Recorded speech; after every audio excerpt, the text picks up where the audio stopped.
Simmons. She's a PhD, associate professor. I'll be talking to her a little bit here in a second. Adam Albright's coming from Atlanta, Georgia, and I'll be speaking with him pretty quick as well. Nikki Lee is coming from Louisiana. Matt Bohr is going to be on the coast where Florida is, and Miss Robin Jardine, Jardine, will be coming to us from Dallas, Texas. And I am coming from the small area of Oklahoma, Durant, Oklahoma, if you want to be specific. And so with that said, I just want to jump into it really quick because we have a lot to talk about. We're therapists, so we can talk all day in a short spot. But I'll start with Dr. Simmons. Dr. Simmons, you kind of originated the idea of the Big System Project. And I know things are invented out of the need of necessity. So can you kind of tell us currently right now what the Big System Project is and why is it important? How is it so important to start right now? Yeah, so thank you so much, Quentin, for the introduction. And we're just thrilled to be here as family therapists. This is my first time at this conference, which is exciting to me. I am excited to know that we're the first group of family therapists here in a long time. I think that is really the foundation of the Big Systems Project that Quentin mentioned that I have founded. This is a project that has been on my mind and my heart for some time. So as family therapists, I don't know, those of you who are not familiar with our discipline originated out of a need for a different way of approaching human dilemmas. And Gregory Bateson, over 70 years ago, brought cybernetics to the field of psychiatry, which revolutionized the way that we think about human behavior and human interaction and context. And unfortunately, that view is still not the predominant view in mental health. It's still on the periphery, even within the field of family therapy, which that birthed. And so I am here with my colleagues, several of the Big Systems Project members who have come together across the country. The Big Systems Project is a project where I'm gathering therapists who are interested and already working towards social change at a systemic level, larger systems within the family, outside the family, and that really is our passion. And so we really see a need for how cybernetic thinking can really revolutionize still today how we participate in the world, how we think about our own,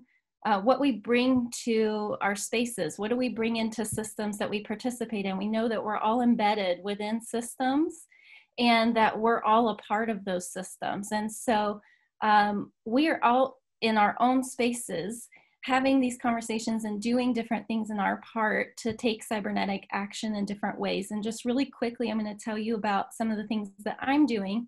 So I'm an associate professor at California Lutheran University, and my teaching, it's a social justice institution, and my teaching and research is really around how do we apply cybernetics to oppressive systems, and particularly looking at the mental health system and marginalized and underrepresented populations who are often impacted disproportionately in the system. And how can we be agents of social change rather than agents of social control?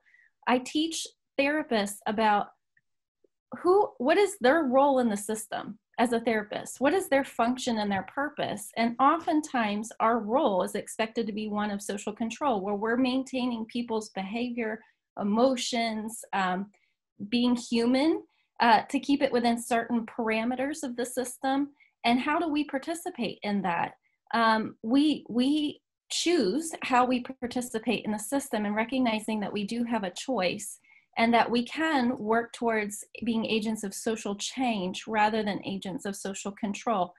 So in addition to that, I am currently writing a book about how we can contextualize the DSM-5, which is the Diagnostic and Statistical Manual for Mental Disorders, and thinking about how those diagnoses are often decontextualized. We're looking at people's responses in context, it completely alters how we think about pathology, how we think about human responses to human conditions that we have participated in creating in some capacity, and that the DSM itself is a construction of our society and how we think about people. So it's about challenging some of those predominant notions, expanding our view to be able to understand people in context, how people's reactions to, let's say, trauma is a human response, and some of the symptomology that we consider to be pathological might actually be adaptive responses and human responses to the things that people are experiencing. So to not take up too much more time, because I want you to hear from all the rest of the panelists, I'm going to pass it back to Quentin, and he's going to get us moving into the next presenter.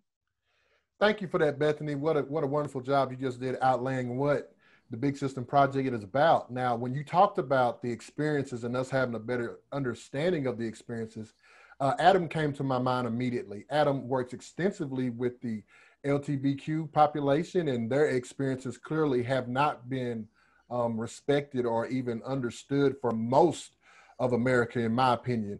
Adam, can you talk a little bit about that and your research?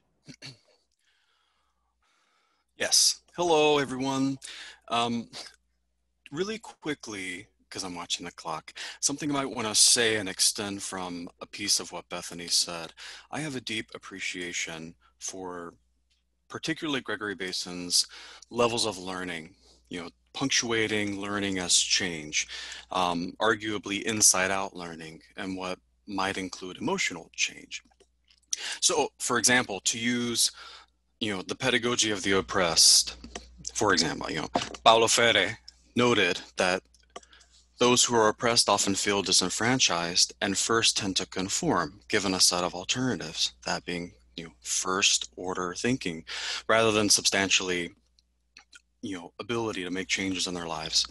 And then as I become more aware, right, of my surroundings, of the dynamics of oppression, arguably feeling it in one's body, feeling the knots by this, one might begin to challenge unjust relationships, that being kind of second order thinking. Tying debates, and we're referring to what might be the dilemmas of participation. Again, how am I participating in this, right? Including me, including whomever we're talking about, whomever I might be working with. And eventually, there's this, level of awareness, this extension of periphery around social, societal systems and institutionalized dynamics in which all of our lives are embedded, and how these systems support oppression and others' privilege, that sort of third order thinking. So potentially an aim, an argument might be to disrupt the unjust systems themselves. Now, I want to note that something fundamental to me, I understand that to engage in some sort of effort of the maximization or minimization rather than diversity may actually lead to escalating sameness, right? What we in therapy might term as pathology. So just a few examples. I feel that I cybernetically act in ways that interrupt this sort of larger cultural and societal character, I might even say. Well, I don't actually go around calling myself a cybernetic therapist, believe it or not. I sometimes do say a disentanglement actor. But my point of entry, not starting with the family, believe it or not, are these kind of what I might call sacred human institutions that I feel interface right into the heart of knowing. So first and foremost, I regularly enter and speak with religious institutions on the dynamics and nature of oppression, particularly religious institutions that include either an affirmation of queer, what I'm going to say call queer, but you might call LGBTQIA relationships, life, and so I often do that, and what makes that so powerful is there's nothing like the sacred that that can serve as this way to get right to the heart of someone's experience, how someone feels about their relationship to this kind of larger structure. Another way is I make myself, particularly because Atlanta is becoming this kind of East Coast entertainment industry, central. I regularly work with people in the entertainment industry. And I regularly work with people who are queer in the entertainment industry, particularly people who are drag performers. And I find that to be incredibly powerful because, as I said, it matters that I intentionally make myself available, given whatever set of knowledge I have, to sort of weave in and out and interface with multiple institutions rather than just, one particular place. Another place, the sort of heart of learning, one might say, or at least of information, is the library, right? So this big institution where historically we've sort of hold on to ideas, that has changed obviously, but I'm sort of being, I guess, hyperbolic a little bit here. But one way I do that is promoting and cultivating support around alternative representations of self, i.e., there's this beautiful thing, it certainly has happened here in Atlanta, but Drag Queen Story Hour, being able to interface between queer people, queer performers, and youth at a very early age. The next place, sort of in a more academic-y kind of way, is facilitating oral histories as a queer person with queer people so that I can help support and affirm and punctuate particular questions to ask, particular ways in which someone's life might be worth noting that others might not think about.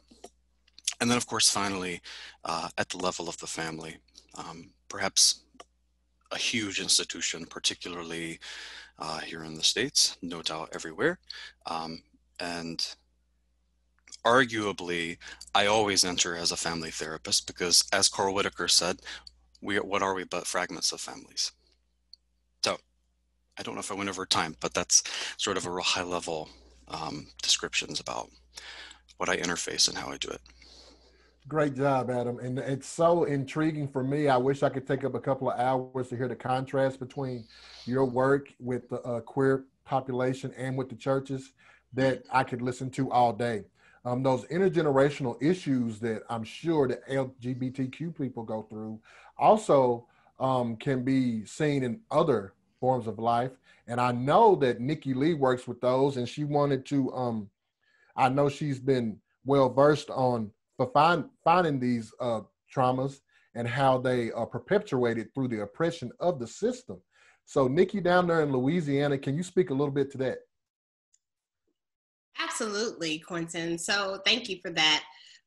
Currently, I'm running a private practice that deals with specifically with couples. However, we also have a section of our practice that focuses on working with first responders with stress management. And in America, since I know that we have a lot of different countries that are represented today here in this panel discussion, the police force was established as a means of slave recovery back in slavery times. And so how our police force has shifted over time basically has kept some of those same practices in place. And with a lot more now, persons of color, Black people being a part of police environments and enforcements, the trauma that they experience based on trying to be the good cop versus the historical, let's call racial, basically how the police force was actually established and formed. We're working to really attack that in terms of shifting that into a better direction, getting more good police that are about community, that are about helping people to be a part of the police force. Because there has been such a history of distrust for the police force and first responders, which in turn makes their lives very difficult and stressful because of the traumas that they encounter on a day-to-day basis in just doing their line of work. So whether it is police officers, whether it is firefighters, whether it is EMT, emergency room doctors and medical staff, these are the people that we are looking to help shift their high stress response because of just some of the awful things that they have to encounter and deal with.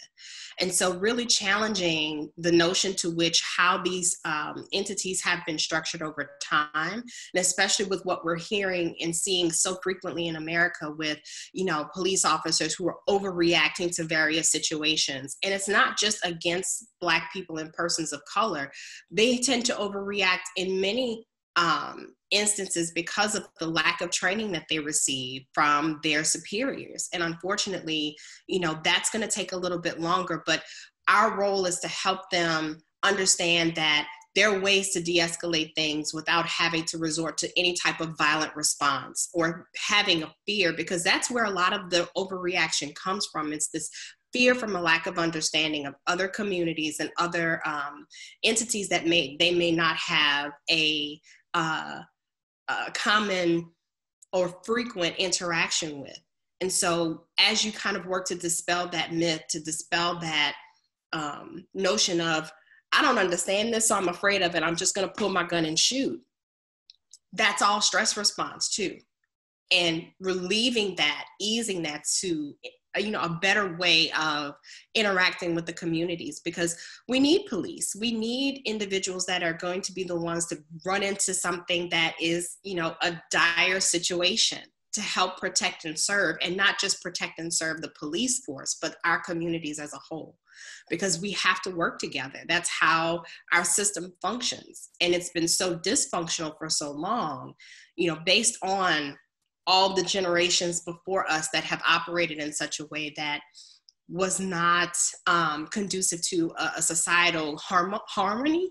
And that is part of the reason that we're doing the work that we're doing specifically, because it's just so paramount and important.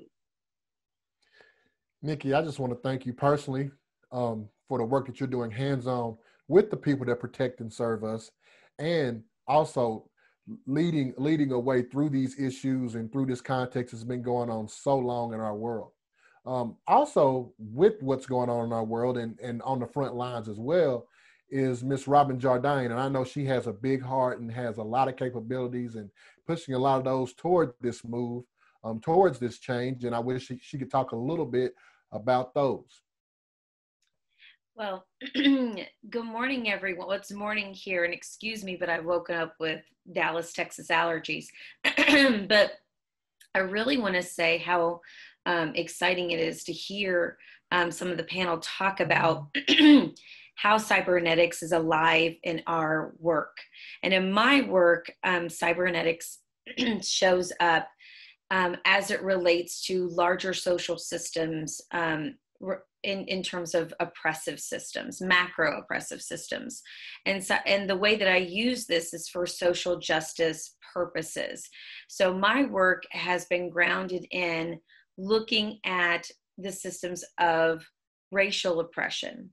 And in one of the ways, particularly in America, is white denial of the system that has been created by white culture and white communities, and even just the structure of how that's been created, and looking at that generationally, in terms of generational transmission from one generation to another, how beliefs or ways of operating or rules of the system get passed on from generation to generation, as also how they're to change.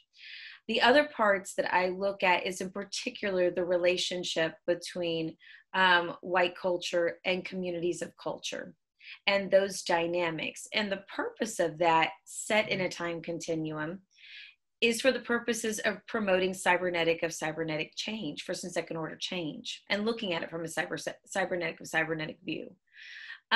Those concepts to me are integrative and imperative in terms of being able to change those systems.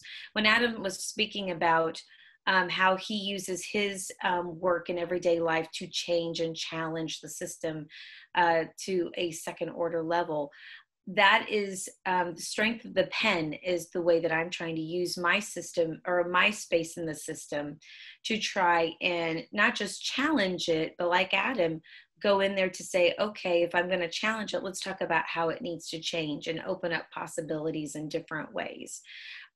For me, that starts with the seed as a marriage and family therapist in my work with families, and looking at the context and the value and the necessity of understanding the context, not of just where we sit in the moment, but how we've inherited that context.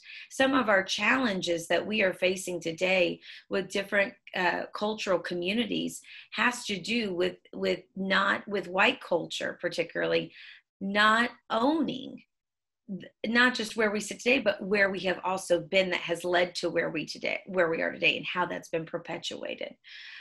In that vein, where my work has grown is in terms of the academic area, which I really see as a social justice arena, is helping to train and mentor and raise up other marriage and family therapists, if you will, a marriage and family therapy social justice army, to be able to go into our communities and in the larger social systems, the political systems. You know, politics is just about the distribution of resources. And we've given politics a horrible name because of the misuse and the power in those systems that have been used to exploit, which is a part of our legacy as Americans that we don't talk about, but the legacy of exploitation and abuse, right? And how can we create an army that can rise up and be able to change and integrate and infiltrate those systems for equity? And so that's where I see the heart of my work. Environmental justice, you know, when you're looking at the macro system of justice, that hits every facet of life. You know, we are still globally talking about the justice of having clean water, access to clean water, access to housing. And so for me, concepts of homeostatic mechanisms, feedback loops, how do we change the rules of the system? How do we engage in the system?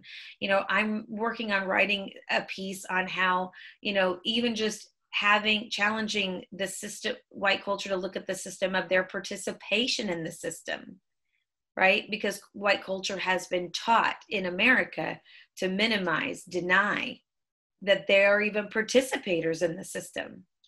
You know, the victim blaming, and I don't like to use victim, but survivor blaming that is so prevalent in our system is a symptom of abuse that we experience in this system. So at the heart of this work is about activating. How do we activate people in a thoughtful way, but in an honest way, in terms of bringing pluralism to our context and voice to our context, so that we can heal the generational legacies that have been passed on, that have been grounded in untruths, also known as lies. I feel like in this day and age, we need to be honest about what things are. So Nikki Lee, I really appreciate the idea of you really telling the truth about our policing system being grounded in slave recovery. If you don't understand that facet, you do not understand how people are being terrorized and targeted in our communities. So I just really appreciate this conversation and really appreciate being able to share that work, because cybernetics to me is part of the linchpins and the hinges that we as communities need to understand about how do we create social change. And one last thought, and then I'll move on. I think that one of the things that really holds this thing in place, and particularly for white communities, is family loyalty. Family loyalty, because if I recognize how I am participating in that system, or my family participates, or we benefit from that system, then I have to own it. And I have to own it, then I have to say in some form or fashion that my family, it challenges how I think my family is showing up. It makes us responsible in how we show up. It also will put us in a space to where it will create tension in the family that could threaten things like cutoff and fallout. I heard a great meme the other day that said, if you, as a white person, if you are not being uninvited to at least one family function in 2020, you are not socially active. And so I just want us to think about that. So to me, the work that I am doing, and I hope that you all are doing as agents of change out there, wherever you are at in the system, is looking at your space and how you as an agent of change can activate your space for equity, justice, and really the love of your neighbor. Thank you so much, Quentin. Robin, what a great job. What a great application of the skills that's been given to you. A fellow that I know to be very bold and very stand outish in his work is Dr. Matt Bohr. And I know that he personally works really well with the court systems and trying to show them how they're really missing it with a bunch of different cultures. One specifically is people that suffer with the mental disabilities and those type of things. Matt, would you sum us up before we go out to these breakout rooms? Will you kind of sum us up and tell us about what you're doing? Yes. Thanks, Quentin, and thank you all for inviting us to the conference.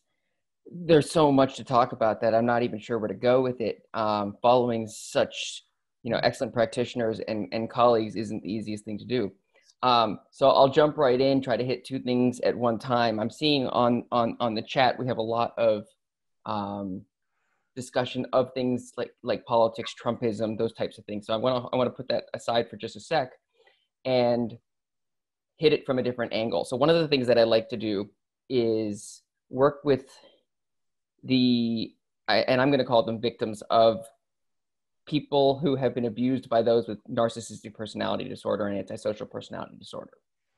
A lot of times I'll work with clients, and basically what we do is we look at the system of the court, and usually the victims happen to be women, but there are men as well. Oftentimes in a custody battle or in a divorce, which as a family therapist I see often, a person with a narcissistic personality disorder or antisocial personality disorder is able to continue their abuse through the court systems.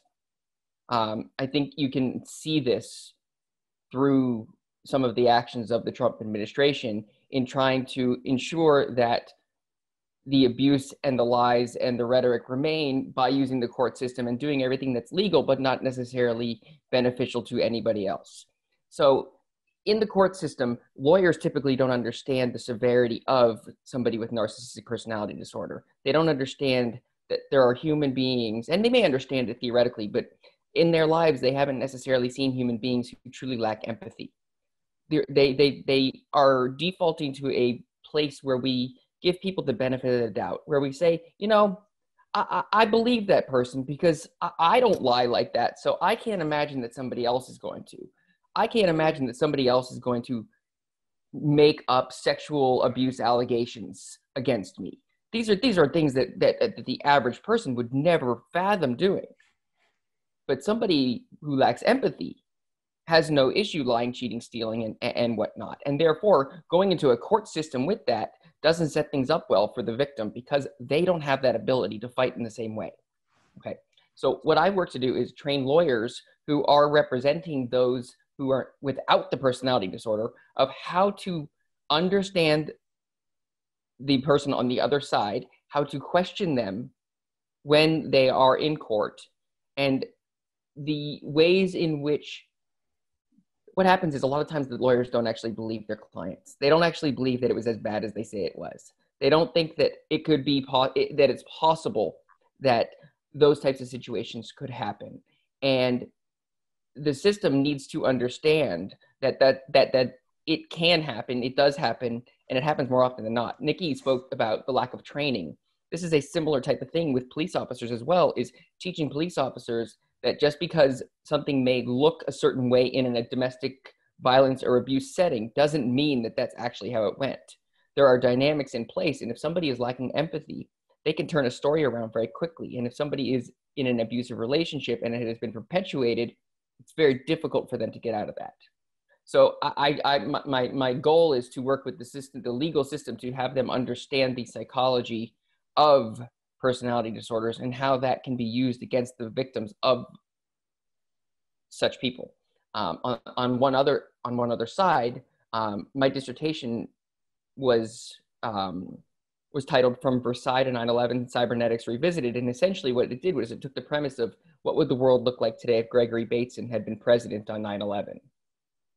And the premise of that was to take family therapy and systemic principles and apply them to global issues. I used the 9/11 Commission report as a template, but ultimately understanding how the dynamics that we see in the family therapy room are the exact same dynamics that we see on the world stage when it comes to world leaders, the UN, diplomacy, war, the military. All of these types of things are all based in cybernetic principles, second order cybernetic principles, or the rejection that actually exists and therefore are ignored, and trying to go from linear thinking to a more circular pattern of thinking.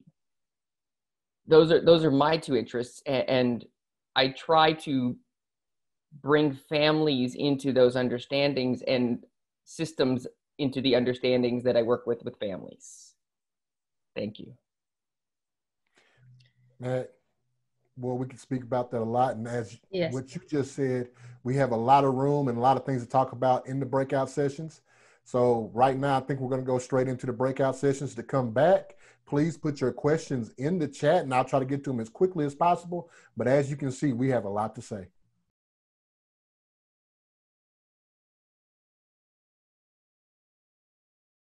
All right. Well, I'm just going to go straight to the chat because we have a lot of things to discuss. And so please, if you have something, if you have some more questions, to start us off, I'm going to go straight to the top. Is everybody back? Can everybody hear me now? Mm-hmm.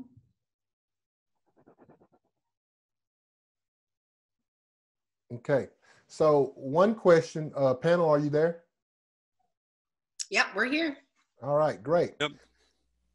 So Nikki, I know you want to jump on this one real quick. Are domination and colonization a function or nature? Ooh, function or nature? I'm a big proponent of being inclusive, so I would say both. I think over time it has definitely become more nature for certain entities that utilize it. It's definitely a choice, but it's a choice to protect what, those groups and individuals have amassed through time, family legacy. And it is something that is just, it is amazing to watch it in play specifically because, you see it and you know that it is based from a place of fear. And it is just, if we can relax that for people, I think we would have a lot more productive discussion.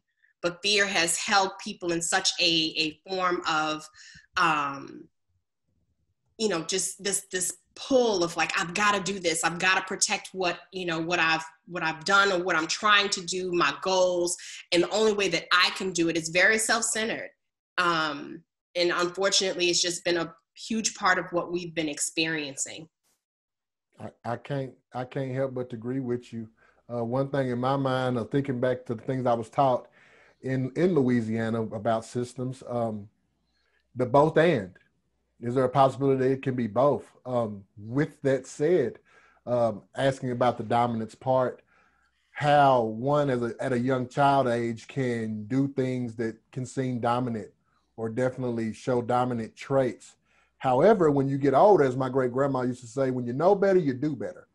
So in a sense of however what it is, let's find a way to do better and find a reason not to want to be dominant over things and over people and over systems and help us all about. Next question I'll move on to. I'm sure Matt Bohr wanted to trigger in on that conversation. If he wants to chime in or anybody else wants to chime in, they can while I'm looking for the next question. But we have so many conversations going on. I was going to say, in terms of domination, I think, you bring up a good point, Q. When you are a child, you are selfish. Children are born selfish, and we teach them to be unselfish because that's what maturing is, right? And I think that when we're looking at domination, the need for structure in life or the need for some level of order, I think, is a natural human element.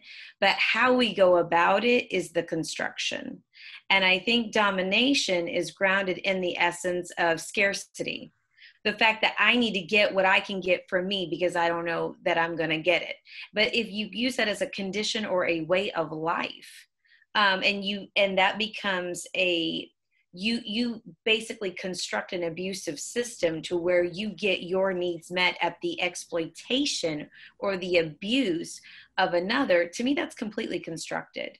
So maybe what could start as a natural need for human growth and maturity, I think that particularly if it's grounded in a context that celebrates that or promotes that way of thinking, I think that's part of how you get to see this thing go globally, because of particularly as you look at transgenerational patterns across, the generational legacy. Totally agree. Anybody else?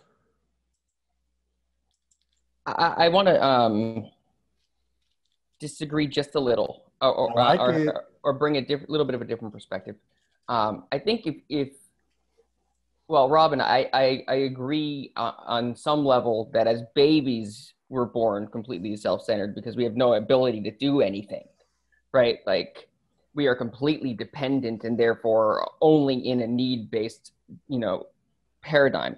However, I think as kids get older, I think if you go into a preschool class of 2-year-olds, you see an immense amount of natural caring, empathy, and sharing with each other. That I think isn't taught. I think a lot of times we have to actually unteach some of the opposite things that we've been taught, which are things of selfishness and of hate, of domination, of all these types of things, of thinking I'm better than you, or, this type of person is better than me. I find that we have to almost unteach instead of teach the other way. So I think again, like Quentin said, it's a both and. I think it's not quite as, it's a great issue to talk about. May I just add to the conversation? So I think someone spoke about scarcity, and that's a really interesting point. A lot of it comes down to this concept of value. So if we work in business organizations, we all talk about value, what's valuable, who defines value. And I recently had a conversation about this, and it boils down to you thinking about your theory of value. So if you believe in Homo economicus and we are all selfish and guileless, then that's the basis of value in your value system. I mean, if we're very crude and say there is the Western way of thinking and that value system, and there are other value systems, you start to think in a zero-sum game way. But if we start to think, if we all start to really critique our own value systems, we might actually start to think about what kind of values we desire for a new world, and have conversations about those, and that might help us to drive things out rather than just implicitly assuming things. So I like this concept of big history, and I like to think about human beings as being cooperative and competitive, not just one or the other, because we simply wouldn't be here if it was a zero-sum game, if it was just all guileless bounded rationality, we just wouldn't have achieved what we have. And there are lots of great things that we have achieved. So thinking about your theory of value, I think, is important. Just like we have to think about, we live in a world that's utilitarian, but at the same time, we talk about, we don't think about thinking, I don't think, not enough, and we don't talk to each other about it as much as I think we should. Now, some people might think that's all academic, but I think talking is always quite useful. That's what I say. Great job, Abdul. Can I jump in there real quick, Abdul? I love what you're saying. Thank you so much for jumping in there, because I think what we're centering around is human beings are multifaceted. We're multidimensional. And I think instead of trying to focus so much in on the pieces and the parts we like and the parts we don't like, maybe, or the parts that we understand and parts we don't understand, how do they all fit together?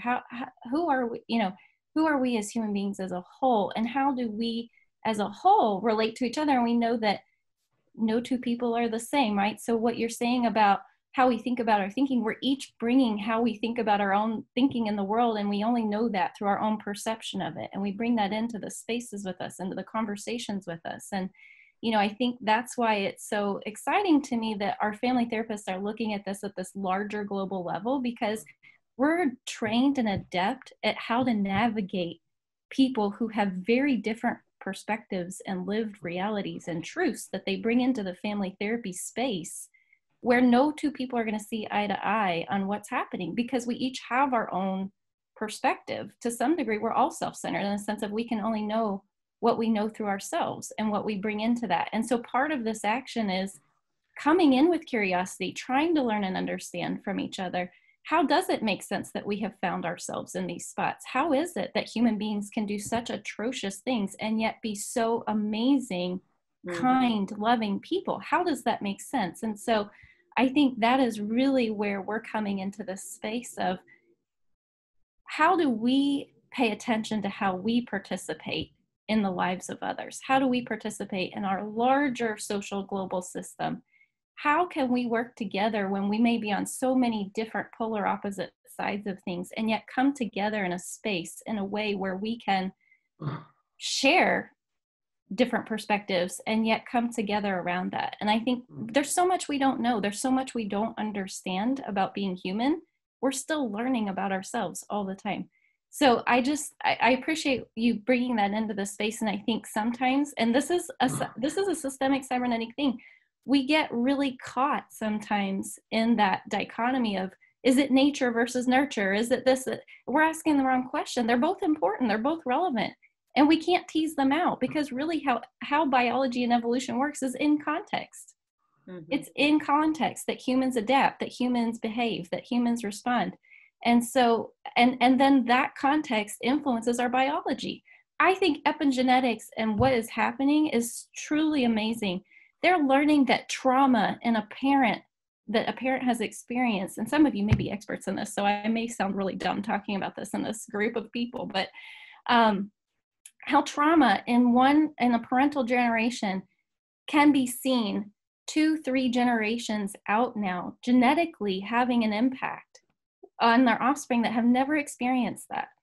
I think that is just blows my mind. And Gregory Bateson talked about, and his father coined, his father, William Bateson, termed the coin genetics. So that field of study, he brought that into the space, and he's our influence of cybernetics. So this is why I bring him back into the conversation. This idea that it's either biology or, context, it's both. And we don't fully understand that. They still don't fully understand, how does our context translate onto our genetics and our biology, and vice versa.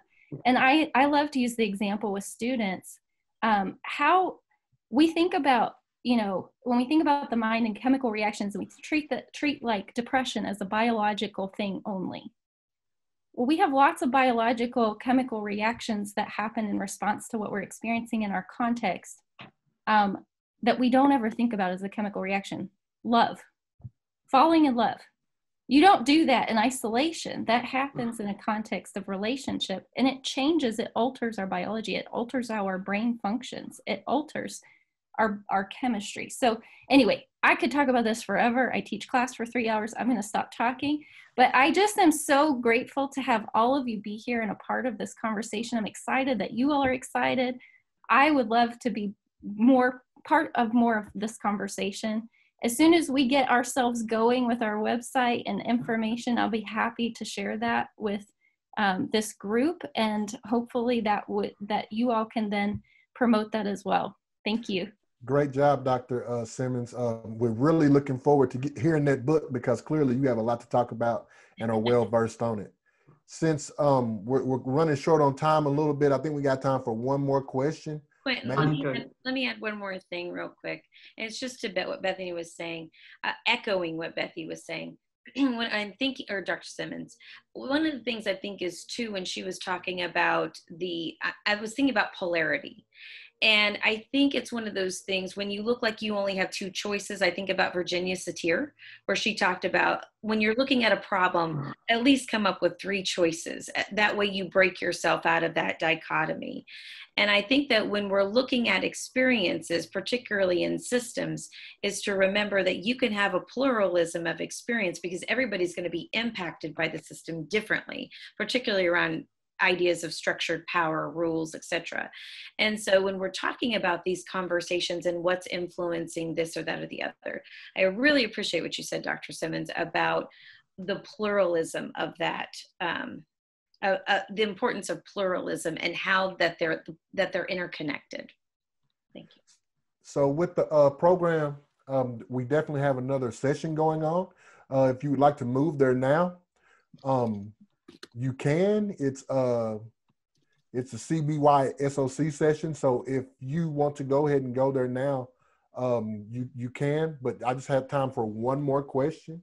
I'm trying to find it as we did, but maybe we just need to end here because we know that we have a lot to talk about with cybernetics. So Adam, I'll let Adam close us out with closing thoughts, and appreciate everybody for coming. On the spot.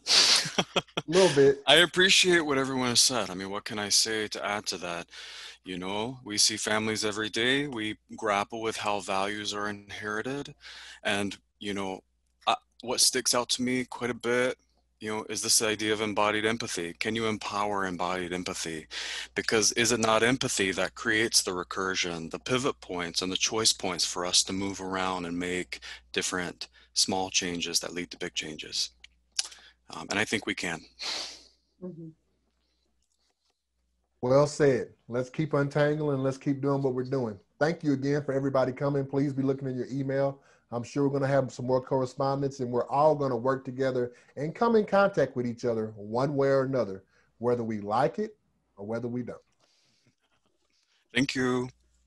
Thanks a lot, everybody. This has been a really exciting panel, and it's a pity we have only 1 hour. There's lots of calls for extending the conversation. I think that is a good sign of a good conversation, that we want to do more of it. So we'll definitely post the recording to your ASC page for this panel. And if you have any further website that you were talking about or any kind of further links, we can also do that.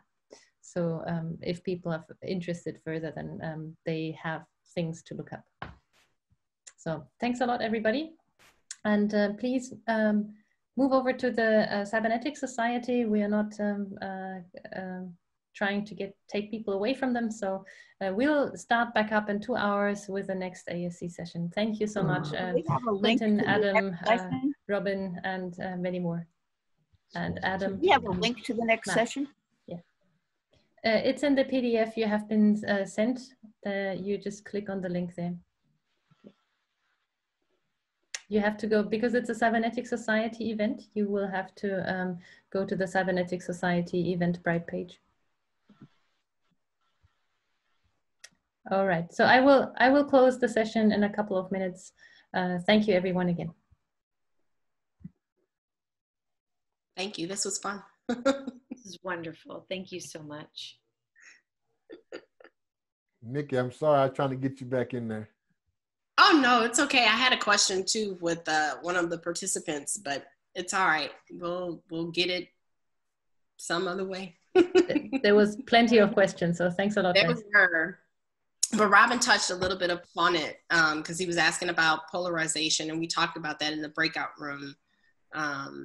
Just how systems theory, or kind of plays into the role of polarization. I'm like, yeah, I mean, but I think that question was quietly answered between Bethany and Robin toward the end, having 3 options as opposed to just 2, because we're in such a dichotomy, especially in America politically.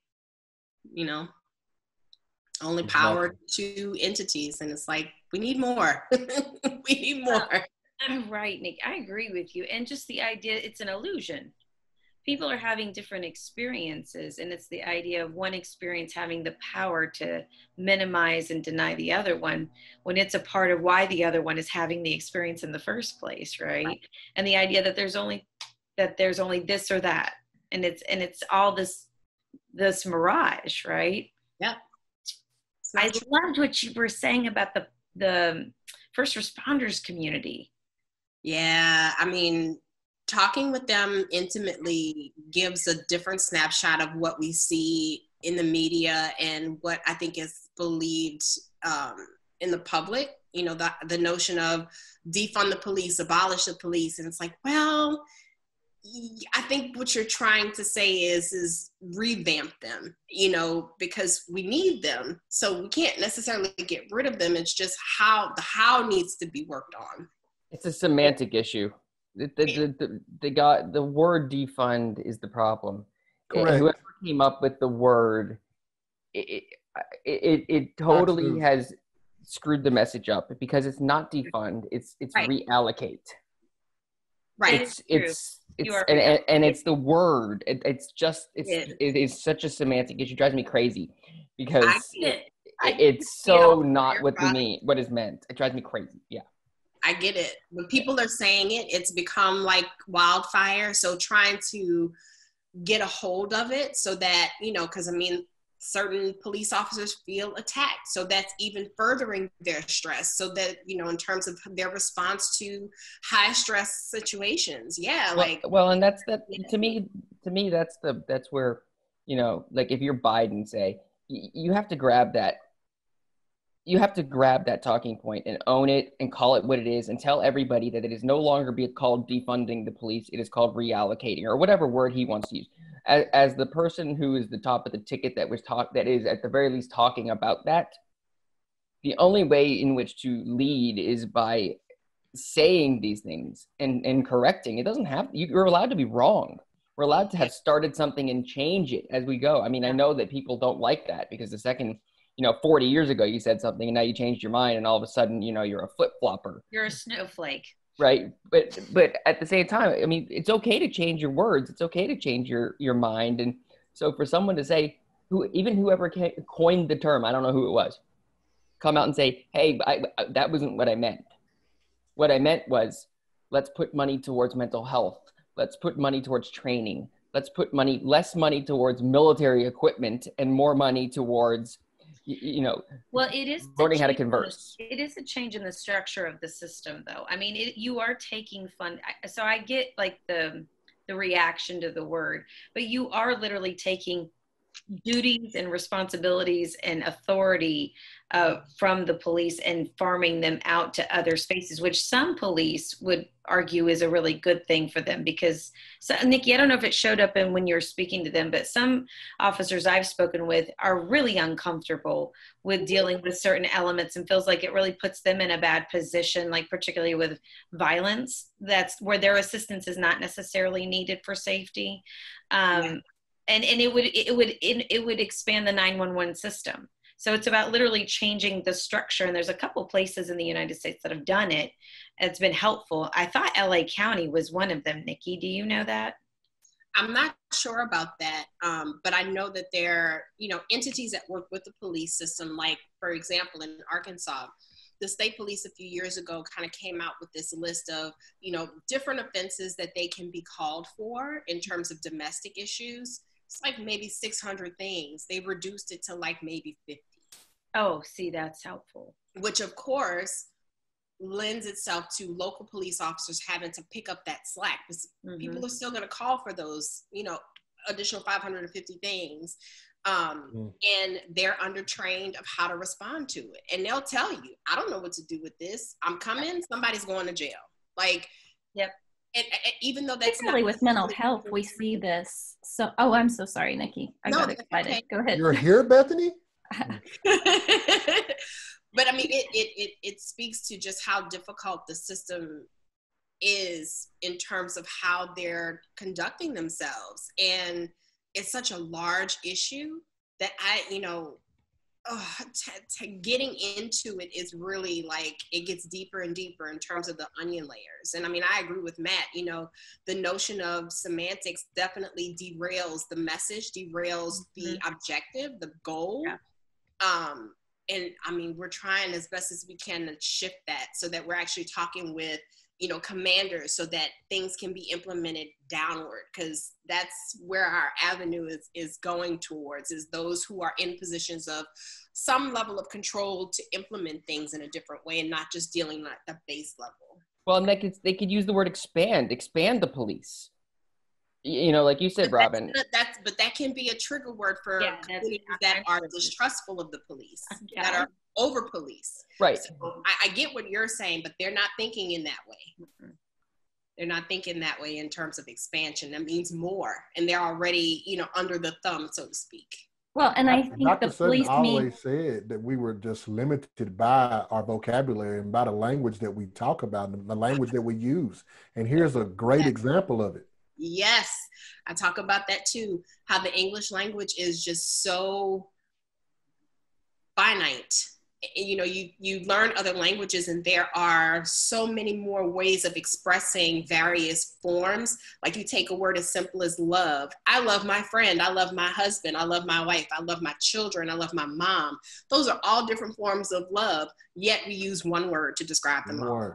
Or trust. Yes. Yes. Like 9 components of trust. Well, and Nikki, I think when you were talking too about not being trained, I think mental health is like one of the number one places where police are not equipped. And some departments are creating crisis teams where they're training certain people or have mental health professionals helping or training police officers. But we see a lot of police violence and legalization of involuntarily applying power to people who have a mental health diagnosis in situations where the response is not helpful to the situation, right? So we're still putting people in handcuffs when they're saying that they're suicidal and taking them away in a police car.